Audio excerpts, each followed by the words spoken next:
Okay, welcome back to Invest in Yourself. I'm really excited about this segment here. We're going to talk about what do you do when you have no time, and then right after that, we're going to run right in to Randolph. And Randolph is going to talk about, what are you going to talk about? Building your power team. Building your power team. He was actually supposed to be on a little earlier, but I just blew right by him for some reason. I'm sorry. It's all right. I'm sorry. Appreciate you. So here's what we're going to talk about right now. We're going to talk about what do you do when you have no time. You know, in designing my different training programs, home study courses, I realized that a lot of people out there who are getting started in real estate, and maybe you can jump in here, but a lot of people we talk to and work with, they're already working a full-time job, right? Absolutely. Yeah, they're working a full-time job, and they're trying to get into real estate. Here's what happens. Everything that you're taught out there, I shouldn't say everything, most of everything that you're taught out there about real estate, you got to go out and do it yourself. You got to go out and meet with the realtors. You got to meet with the contractors, meet with the appraisers, a title company, attorneys, all that good stuff. Well, see, here's what you're doing.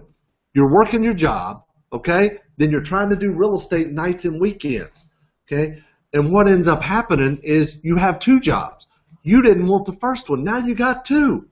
So I try to design all of my education and training given the fact that most people already have a full-time job that they're trying to get out of, okay? So what you got to learn to do is you got to learn to focus on the top strategic items, not strategic, but strategic. What is a strategic item? A strategic item would be making offers. A non-strategic item would be designing a logo, okay? You're not going to, I mean, yeah, you need a logo eventually, but you're not going to make any money designing a logo, okay? Or ordering business cards. I mean, you know, get somebody to do that for you. Get some business cards at Vistaprint or something, okay? But you need to work on strategic items. Strategic items are anything that's going to bring money into your pocket. What are your thoughts? I mean, you're exactly right. And even though a lot of things are nice to have and are helpful, they're not a must. And you got to be able to know the difference because when you're starting out, you have very limited time. You got to focus on what's going to actually make you money. So you're absolutely right about that. That's absolutely true. I mean, the thing about it is it blows me away. People want this gadget, that gadget, the other gadget. You know, so-and-so came out with a new software. So, you know, how does this compare to this? Yeah. You know, and then some people say, well, I just want to buy one course and that's all I'll ever need. What, have you seen my library? I got like, how many, like 5 or 6 bookcases. Right. Then I just put 2 more on each side, and I got 2 bookcases at home, and I got 2 or 3 boxes full of stuff laying in my office, and I go to events all the time, not only RIA meetings, but I go to seminars and events, and I'm in a mastermind. So, you know, it can get overwhelming. You can get information overload. What you need to do is pick what you want to do, okay? Right. And you need to focus on that. You know, I'm going to do the filthy riches model. I'm going to be a hard money lender or borrower, or whatever it is. I'm going to do short sales. Whatever it is, you need to focus on it. Let me ask you a question, Randolph. In coaching a lot of the students, do you find that you have to help them decide what that is? Because there's only so many hours in the day.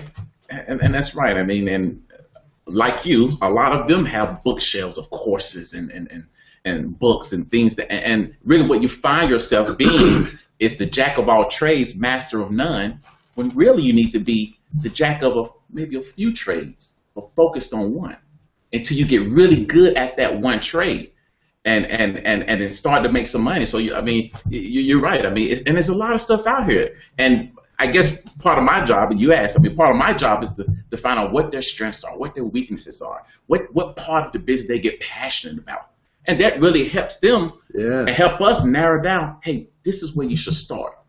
You know, this is what your resources are like. What's your time frame like? Absolutely. You know, Absolutely. You know, it's kind of funny. I mean, you got to pick something. Yeah. You got to pick something and run with it. Right. All right. And it's going to change over time. That's right. Like our model is constantly changing. I hate to say this, but it is, isn't it? Our model is constantly changing. Right. I mean, we've, you know, We have several sources that we work with. We have HUD, which is a big majority of our deals. Then we have unadvertised properties, like leads that we get from the We Buy Houses signs. And then we have foreclosure, bank-owned, realtor-listed type properties, MLS type properties. Okay, we have those as well. And then there's other sources, you know, referrals, wholesalers, different things. But you got to focus. Like, for example, you can make a lot of money in short sales. I know you got students that are doing short sales, and we've done short sales. We know how to do them, but I hate a short sale. In my opinion, a short sale is a long buy. I don't really like it. It doesn't mean you can't make money with it. It doesn't mean you should stop if you like doing it. But here's the thing. You only have so many hours in the day, and you have to make a decision. What do you know, like, and want to do? Because if you're working short sales and you don't like them, you won't be in the business very long. That's right. Okay? That's very, very important. You're not going to be in the business very long. You need to determine what do you like to do. You need to ask yourself questions like, am I an inside person or outside person? Okay? Do you like working at the desk in front of the computer, or do you want to go out and visit the job sites? Do you want to go out and deal with the tenants? Do you want to go out and lease the properties? Do you want to go out and manage the rehab or oversee the rehab?